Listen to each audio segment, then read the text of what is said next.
With the stimulus check passing in the Senate, the timeline of the House voting and when you might receive your stimulus check has come into focus. I'll be answering those questions on today's video.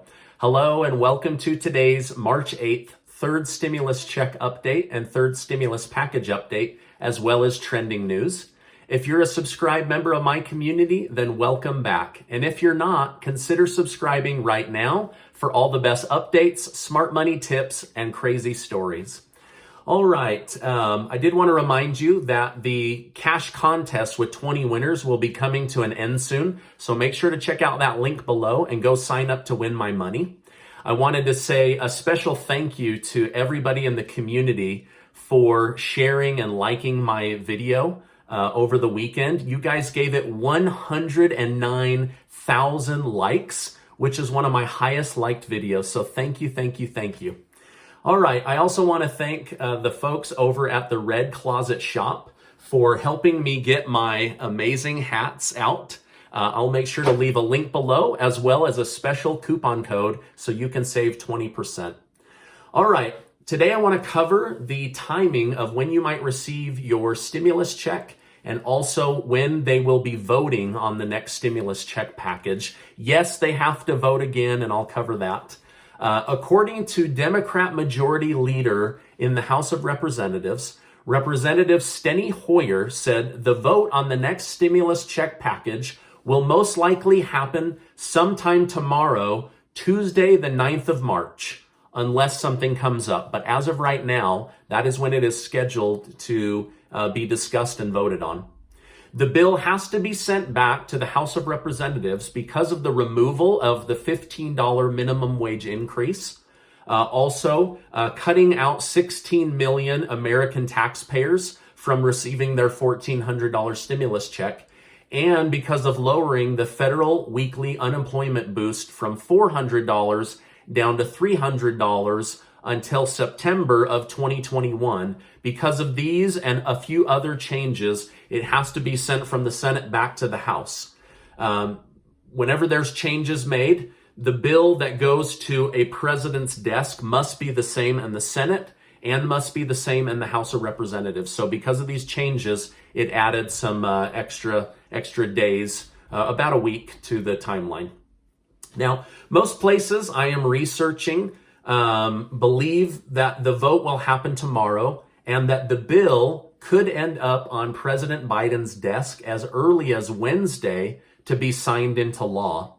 There was some hope that it might push to Tuesday, and I'm not saying that it wouldn't happen late Tuesday night, but as of right now, it's looking like it will be Wednesday, or if there's some pushback, it would be Thursday, but it's definitely happening this week, you guys.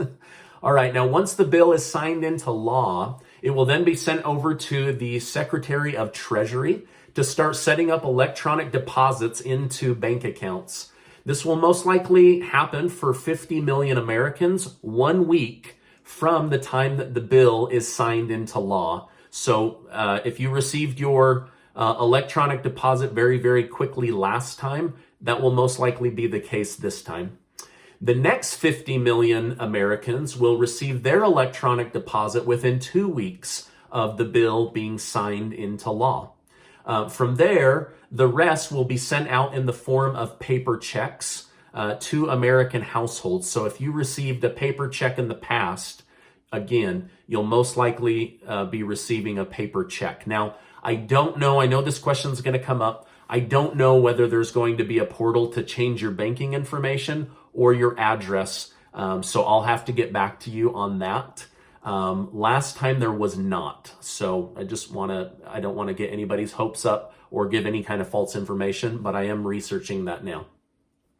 Now, right now, it's also not clear whether we will run into any snags like on the last stimulus check, where some Americans had to file a tax return in order to get their $600 stimulus check as part of a tax refund instead of just giving it up front and sending it out electronically or as a check. I'm hoping that this is not the case, but we are in the middle of tax season, so I just want to be clear that that could happen, and it could also slow the flow of the money coming to many American households in need. But that's kind of where we're sitting at right now, is a lot of these questions are going to probably have the same answer as last time, but I don't want to definitively say until they start releasing some information to us to share. Now, right now, we also don't know how the new child tax credit will work. There is some talk of filing now and receiving a lump sum, but the majority of places that I'm reading and researching from are saying that this will most likely be filed for now, but not start until sometime in July. And then from there, it'll be a $250 or a $300 monthly stimulus check to households with children 17 and under. That program is scheduled to last for about a year. It is just over a $100 billion part of the stimulus package, and it could be ongoing after that. We don't know, right? But as of right now, that's what it's saying.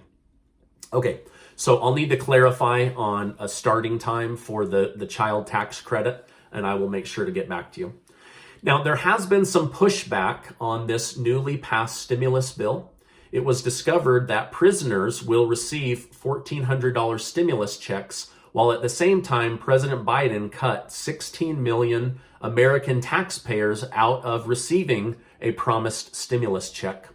Senator Bill Cassidy of Louisiana said, prisoners have all their living and medical expenses paid for by taxpayers. Cassidy said during remarks of a proposed amendment, they don't pay taxes, they don't contribute to the tax base, they can't be unemployed. In other words, inmates are not economically impacted by COVID, and inmates cannot stimulate the economy.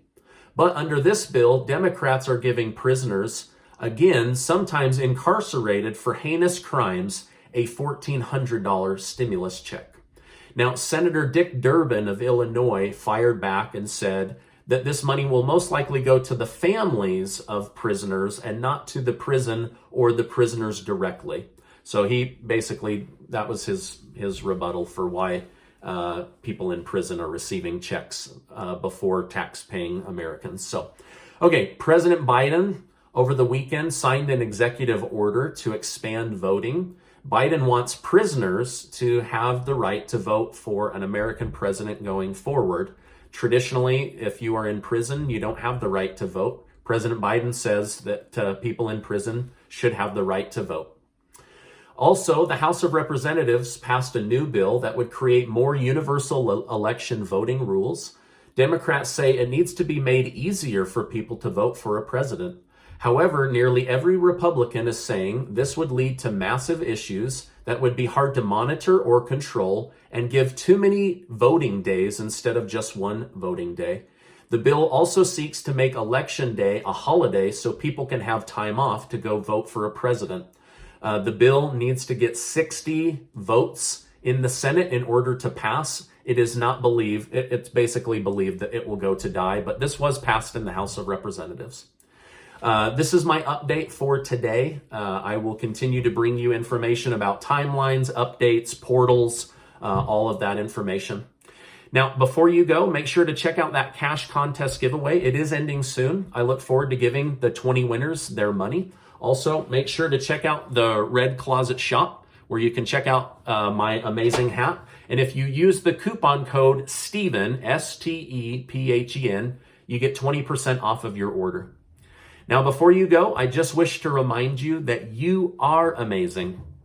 I appreciate you being in my community, and I'll see you on the next video.